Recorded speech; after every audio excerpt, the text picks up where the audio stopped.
Fala, Tanaka! E hoje, japonês, eu vou mostrar para vocês como a gente vai fazer um orçamento ninja barra samurai para que você consiga chegar na sua liberdade financeira. Amém! Vamos chegar aqui então, que a gente tem basicamente um orçamento. E o orçamento é como se fosse um GPS, né? É sim um negócio para que você siga, para que ele te faça chegar onde você quer chegar. Então, primeiro você tem que saber quais são seus objetivos e todos os característicos, vocês estão ligados. Então, faça o objetivo maior e depois quebre em metas menores. Mas antes, a gente precisa aqui, organizar a casa, saber quais caminhos são viáveis para você chegar até onde você deseja. Então, só para você ter uma ideia, aqui, cada 10 tanaquinhas, 10 tanaquinhas. Cada 10 tanaquinhas, tanacão, flau, 6 são endividados, segundo a pesquisa Pulso de 2023. Esses tanaquinhas aqui endividados, então isso quer dizer que esse cara aqui só sobra 4, que minimamente não tem dívida, Brasil. Então a gente tem esse percentual muito grande aqui. E se você vier de onde o japonês veio, por exemplo, provavelmente 9 em cada 10 tanaquinhas que conviviam comigo lá na periferia de São José dos Campos, os pais, por exemplo, deviam estar endividados. E se eles estão endividados, quer dizer que eles não conseguem juntar dinheiro nem nada. Então, eles estão muito, mas muito lascados mesmo. Porque aqui você começa a entender a sua linha de partida, né? Porque a chegada vai depender só de você.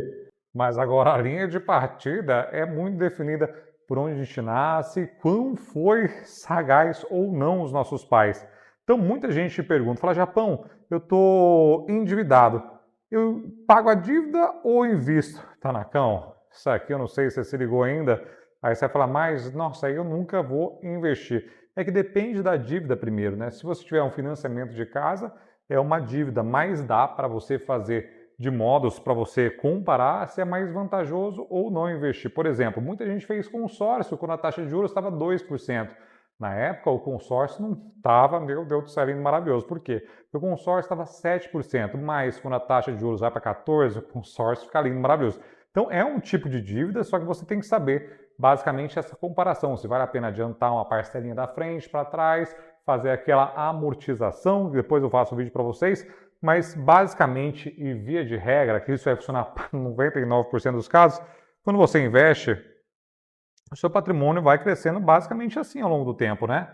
Principalmente quem investe em renda fixa, que é, na maioria das vezes, o perfil de quem tem dívida, que é o povo mais conservador. Agora, a dívida, Brasil, ela vai crescendo assim, exponencialmente. Então, sempre é melhor você pagar a dívida do que você investir. Como eu falei para vocês, tem algumas exceções, tem, mas via de regra, pague suas dívidas para que isso aqui morra ao longo do tempo. E o investimento vai crescendo sim aqui aos poucos, né? Então não vale tanto a pena investir, justamente porque aqui, por exemplo, na dívida, você paga 12% ao mês. E aqui você ganha, nos bons tempos de renda fixa, 12% ao ano, Brasil. Então é muita diferença que tem e aqui o negócio é exponencial. Aqui o negócio é tipo foguete do Elon Musk, vai lá e flau na sua cara e você nunca mais consegue pagar. Então aqui é um bagulho que você tem que cortar o quanto antes para que você não se lasque futuramente e nem lasque também a sua prole, os seus filhos. O que eu converso muito com a Danizinha é o seguinte, que minimamente se os filhos nem os pais fizerem nenhuma caca, só andar perene aqui, na missão, focado na missão, a vida adianta muito. O que acontece é que muitos pais, obviamente tem exceções também de doença e todos os tacaracaticos. Você fala, minha mãe é doente, o pai, beleza, aí é outro caso. Mas muitos pais fodem a vida dos filhos aqui, deixam eles endividados. E muitos filhos também criam dívidas e lascam os pais. Então aqui é um bagulho muito importante para você ter consciência, colocar na ponta do lápis também quanto você tem de dívida e também se vale a pena você investir e conseguir aos poucos matando a sua dívida ou não, ou esquece aqui investimentos e foca só em pagar a sua dívida. E aí a gente tem esse próximo passo aqui, que esse aqui, velho, esse aqui é um tapa na cara da sociedade. Tem um psicólogo americano que ele desenvolveu essa aqui, a pirâmide de Maslow, que basicamente Aí vocês vão entender a missão aqui, ó. Basicamente, aqui estão muito pobres. E aqui eu falo de pobre financeiro, né? De cabeça também, mas pobre financeiro. Aqui a gente vai encontrar, ó, nesses dois degraus aqui, a classe média, média. E aqui a gente pode considerar a classe média baixa. E aqui a classe média média. Nesse outro degrau de cima também está a classe média, só que está a classe média alta. E aqui em cima vão estar reinando, como sempre, os boizão. Então aqui vamos botar os boizão. Por que, Tanaka? Nessa pirâmide diz que aqui, ó, nesse lugar que os pobres estão, que o japonês passou boa parte da vida nessa parte aqui, ó, talvez aqui, vai, não tão aqui. Aqui é necessidade fisiológica, então aqui a pessoa não tem o que comer, precisa arranjar dinheiro para comer, não tem uma casa, não tem teto, precisa ficar brigando todo dia para poder ter energia, para poder ter água, enfim, aqui está de fato as necessidades fisiológicas. Então, a gente tem que primeiro tentar sair daqui e começar a vir para cá. E obviamente que depende muito do Tanaquinha aí ir para cima, lutar, trabalhar e todos esses tacaracaticos que não vêm ao mérito agora. Como vocês sabem, o pai do Japão veio da roça, então ele estava aqui, ó. Meu pai tomava shoyu da salada lá no Paraná, que era a melhor parte do dia dele, comer shoyu. Dividia um pão em 4 irmãos e andava 210 quilômetros para chegar na escola. A mãe do japonês, mesma coisa, tinha que brigar com os porcos para pegar um inhame para poder comer. Então aqui é, de fato, uma necessidade fisiológica. Eu subi o Monte Roraima já, subi gordão, mas subindo, aqui, ó, flau.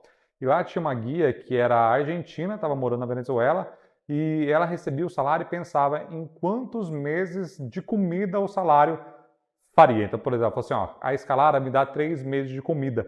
Então você só pensa nas necessidades básicas de viver para a sobrevivência, para manter o coração. Então você tem que surgir daqui para poder começar a ir para cá. Na classe média baixa já, o cara já luta pela segurança, Brasil. Pela segurança. Às vezes tem casa, às vezes não, mas já consegue principalmente começar a pensar e pode sim guardar um tirico se apertar bastante o calo. Normalmente não vai dar, tá bom? Mas se a família inteira estiver em prol disso aqui e todo mundo estiver focado, aí dá certo. Vou usar outro exemplo do Japão. Quando eu tinha 12, 13 anos, a família inteira do Japão foi para o Japão. O Japão foi para o Japão. Meu pai conseguiu um emprego de decassegue lá e acontece. É quase uma escravatura moderna. A gente paga, né, o empreiteiro paga para a gente ir para o Japão, cobra um spread gigantesco em cima, então se a passagem custa 3 mil reais, a gente vai pagar 10 mil reais para o cara, eles têm um alojamento lá e a gente eles tiram na fonte um pedaço de dinheiro para poder pagar. E aí que fazia? Lá a gente vivia com o salário do meu irmão, Cleitinho, vivia com o salário do Cleitinho, e o dinheiro do meu pai e da minha mãe a gente utilizava para poder juntar um trico. Não deu para juntar? Não deu, mas deu para comprar a casinha do Pedrão, por exemplo. Então, aqui a gente já estava na classe média baixa, mas como a família toda estava embutida, né, correndo junto, aqui a gente conseguia juntar um pouquinho de dinheiro para a gente chegar nessa classificação aqui, ó, de média. Nessa época aqui, o japonês lavava louça e também depois da escola enrolava fios como renda extra. Então eu chegava de casa, da escola, tinha uma caixona lá de fio de cobre e eu ficava enrolando até meia-noite, 1 hora da manhã, e final de semana eu lavava prato. Então era um negócio bem doidão, mas a família toda estava aqui, né? Aí tem exceções, você fala, mano, vou correr sozinho, aí é muito mais difícil. A gente sabe, hoje tem muitas mães solos, muito mais difícil, mas é a vida do jeito que é, a gente tem que encarar e ir para cima, não é verdade? E aí a gente sai para essa classe média aqui, classe média média. Nessa classe média, a gente já não vai lutar por tanta segurança, a gente já começa essa parte social, né? Aí começa a desgraceira, e por isso que muita gente para aqui, ó. E vai ficar eternamente aqui, ó. Eternamente nessa média. Aqui vai estar a grande maior parte da população, principalmente ao longo do tempo, que só tende a crescer. Por quê? Porque aqui entra a sociedade de você, chama equiparação social, que você quer já ter um tênis melhorzinho, quer ter um carro que o amigo tem, quer ter a joia que a amiga tem que comer no restaurante que a amiga come. E aí todo o dinheiro que você junta, você fica aqui, ó, como se fosse uma areia movediça. Então, por isso que a maior parte das pessoas vão ficar eternamente aqui, porque isso aqui é uma coisa social de fato. O Japão demorou muito tempo para ter coisa boa na vida. Inclusive, hoje em dia, quando eu vou comprar coisa, o pobre interior, o Wellington, grita: Japão, você estava aqui esses dias, viado? Aqui não, vou botar aqui. Você estava aqui esses dias, viado? Como é que você vai querer uns bagulho aqui agora da hora? Aí não dava. Então eu abri mão de muita coisa, muitos desejos, para poder chegar aqui. Hoje eu acredito que eu estou nos boyzão da vida. Mas demorou muito tempo para dar esse salto aqui, e ainda minha cabeça fica muito aqui nessa parte, né? Se você ficar se comparando sempre, é um game infinito. Principalmente, como falei para vocês, na primeira parte de se cercar por boyzão, nessa parte aí chora, mas não vê. Porque se sente um lixo. É horrível você estar num lugar e não poder escolher qualquer coisa para comer, você ficar falando: não, já jantei, já vim jantado, tô com fome não. Mas troca ideia de boa, a ideia é normal, né? O fluxo é normal, só que você sente muito bostão aqui. E por isso você se afunda cada vez mais. O Tanaquinha, que conseguiu segurar as coisas, conseguiu dar esse salto aqui sim o cara já começa a dar uma esbanjada e sobrar, inclusive, mais dinheiro para poder investir, né? Então essa parte aqui é uma parte muito boa para o cara investir. Por quê?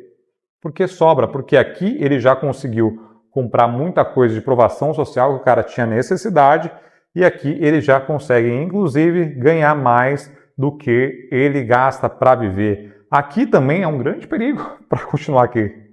Esse salto para cá é muito mais difícil, porque quem está aqui na classe alta tem que ter um low profile muito grande para conseguir dar esse salto, porque aqui já está uma situação muito confortável. O cara demora, mas vai juntando cada vez mais dinheirinho para poder investir e multiplicar o patrimônio. E aqui, sinceramente, tá lindo. Se você chegou aqui na classe média alta, tá lindo. Não se acomode, tá bom? Não se acomode nunca, mas se você conseguiu chegar aqui nessa ascensão social, já tá lindo, muito maravilhoso. Mas, como eu falei, é muito difícil chegar até aqui, tá bom? A maior parte do povo, infelizmente, vai para aqui.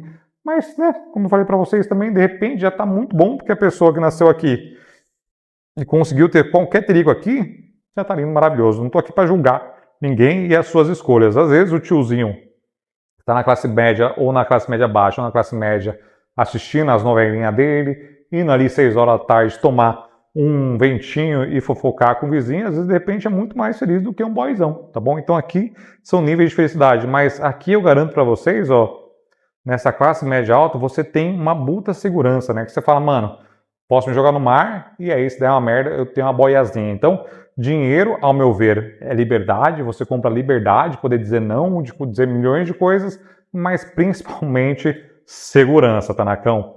E aqui é a solução dos seus problemas, Brasil.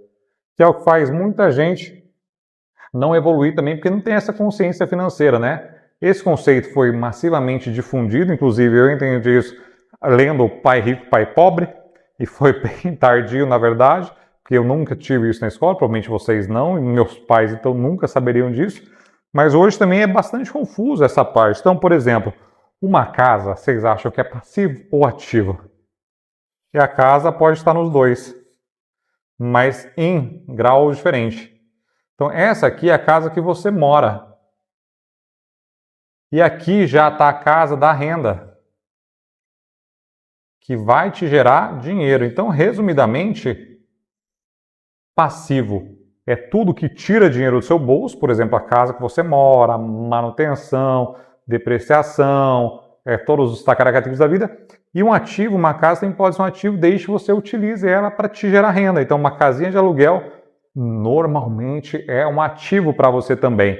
E o ideal é que a classe média foque aqui, ó. Então, que ela abra mão dos prazeres dos passivos, como, por exemplo, um carro.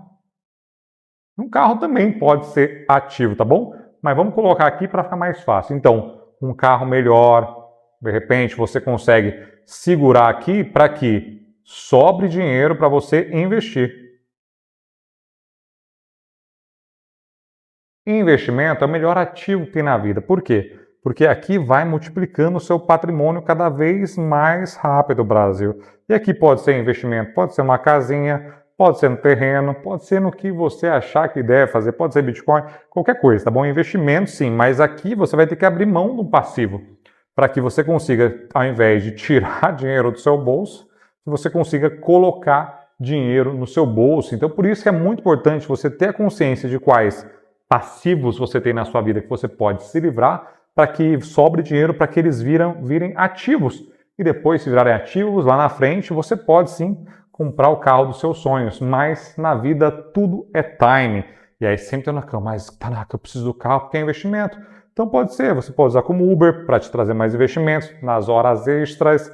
Você pode também utilizar como provação social, de repente, uma coisa, para fechar um puta negócio, mas aí vai ser muito caso específico e não adianta a gente tratar como regra geral.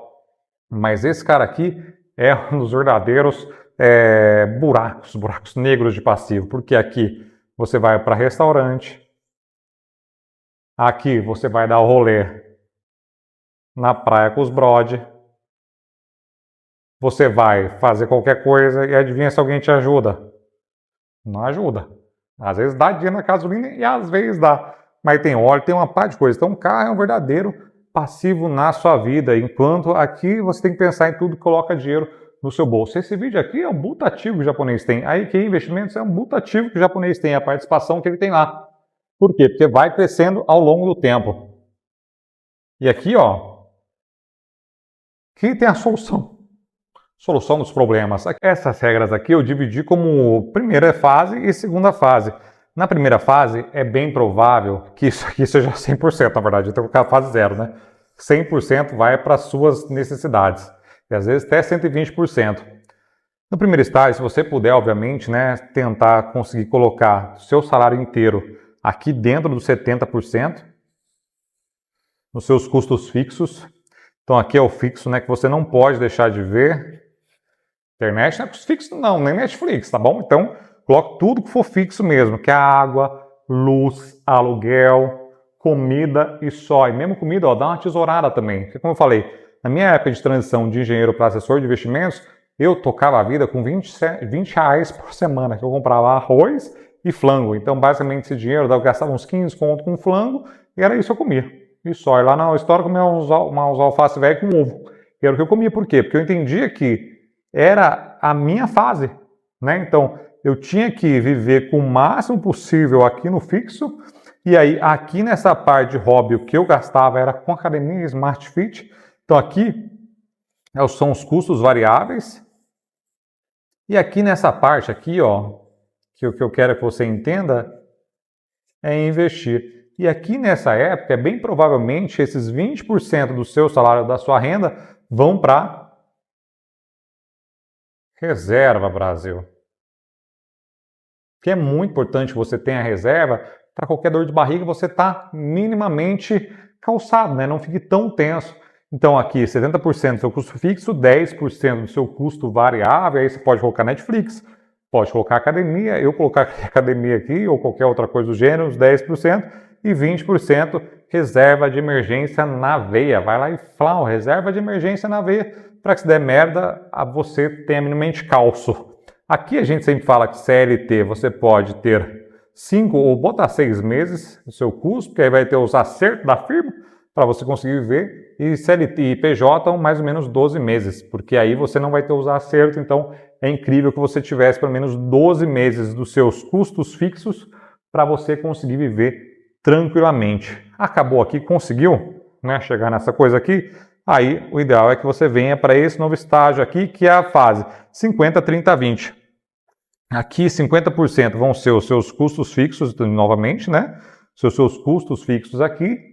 Aqui você vai conseguir já ter mais tempo, dinheiro, para você poder ter os seus custos variáveis. E aqui os investimentos de novo. E o que eu quero que vocês entendam que aqui você já vai estar numa fase mais confortável, que você consegue despender mais dinheiro para cá, para você ter minimamente qualidade de vida também, né? Se você correu muito aqui, você precisa de um prêmio para você te motivar. E esse prêmio pode estar nesse afrouxamento das regras, que aqui você já vai ter ganhado mais dinheiro, obviamente, senão essa conta nunca vai fechar. Vai ter ganhado mais dinheiro nessa fase da sua vida, para que seus custos fixos sejam 50%, seus custos variáveis sejam 30%, e aqui em investimentos, esse lugar aqui, eu aconselho novamente fazer academia, normalmente, se puder, de boyzão, ou crossfit, ou beach tênis, que você tem acesso não às pessoas engenheiradas só, você tem acesso às pessoas com mente muito cabulosa. Às vezes você vai passar as vergonhas que eu falei para você, vai fazer um churrasquinho lá em casa, aí chega na casa, a mansão, sente o bosta e vai conseguindo correr mais, né? Fora isso, também tem grandes oportunidades aqui. Então, por isso que é importante que os seus custos fixos sejam 50%, e aqui os seus custos variáveis, e aqui também investimentos. E aqui, ó, uma coisa que eu quero que vocês percebam que não muda, tá vendo, ó? Só que aqui você já vai ter a sua reserva de emergência, e aqui você vai comprar ações já, fundos imobiliários, renda fixa, cripto, Bitcoin. Então aqui, ó, você já consegue transformando ativos, você consegue adicionando ativos para a sua vida, e aí você vai, obviamente, conseguindo aos poucos também, ganhando mais dinheiro no futuro passo, e que aqui vai sobrar mais dinheiro para você investir. Então, o ideal também seria que você não mexesse nessa parte, porque senão isso aqui pode crescer muito, mas que você diminua isso aqui e até inverta, se possível, que aqui se torne 20% do que você ganha sejam seus custos fixos, aqui a gente mantém os 30% para não extrapolar e poder viver bem, e aqui a gente tiver 50% para você investir, e aí a bola de neve correr mais rápido. A grande tendência, porém, da vida é que isso aqui aumente, né? Porque você vai ter filhos, você vai ficando velho, vai gastando mais. Por isso que é importante sempre focar, tentar achar algum tipo de renda extra, como internet. Eu falo que tem vários cursos aqui embaixo para vocês verem. Virar assessor, como o japonês fez na vida. Então, achar lugares que você consiga ganhar mais dinheiro para que você consiga ter essa proporção, porque senão você nunca vai sair daqui, Brasil. Eu quero que vocês terminem aqui, ó, focando isso aqui, ó. Nessa parte aqui, ó, dessa pirâmide de Maslow. Então, ó, matou suas necessidades fisiológicas, beleza? Tá aqui na classe média baixa, pô, precisa de segurança aqui ainda para poder fazer, foca na segurança, de conseguir um salário melhor, uma renda melhor. Tá aqui na classe média, mano, não fica aqui, velho, não fica aqui, ó. Aqui que é o grande B.O. Aqui também, mas aqui que é o mais difícil sair. Aqui é muito foda, porque você vai passando o tempo, vai ficando velho, vai ficando mais preguiçoso, não paga o preço. Então hoje tem alternativas. Você vai fazer Uber, vai fazer iFood. Quando eu estava aqui nessa parte, quando eu virei assessor, eu tirei a carta para virar Uber. E se eu não tivesse dinheiro, não tivesse dado certo a profissão que deu, graças a Deus, muito rápido, eu ia me fudir. Eu ia ter que fazer Uber, ia ter que me lascar todo final de semana, sair do escritório a fazer Uber. Por quê? Porque aqui eu tinha me dado um tempo. Tinha me dado um ano para poder dar certo na profissão. Graças a Deus, 6 meses, estava ganhando bastante dinheiro já. Mas aqui, ó, eu ia fazer Uber. Por quê? Porque é o jeito. É a vida do jeito que é. A gente tem que arar, tem que ir para cima para mudar. Mas eu queria muito que vocês focassem aqui, para que vocês não atolem aqui, e focassem também em fazer o orçamento bonitinho, 1 hora no domingão de manhã, trocando ideia com a esposa ou o marido, para vocês poderem conseguir ir subir nessa pirâmide de Maslow e chegar aqui na parte que os boyzão estão, que conseguem desfrutar da vida, conseguem ir acumulando dinheiro, e obviamente que aqui também não é o fim. Você pode chegar no ultra boyzão, se Deus quiser, amém, e você volta a contar para o Japão, tá bom? Então é isso aí, ó. Eu vou deixar aqui do lado para vocês um vídeo onde eu mostro para vocês hábitos dos novos pobres, que provavelmente esses aí estão te mantendo aqui com toda certeza.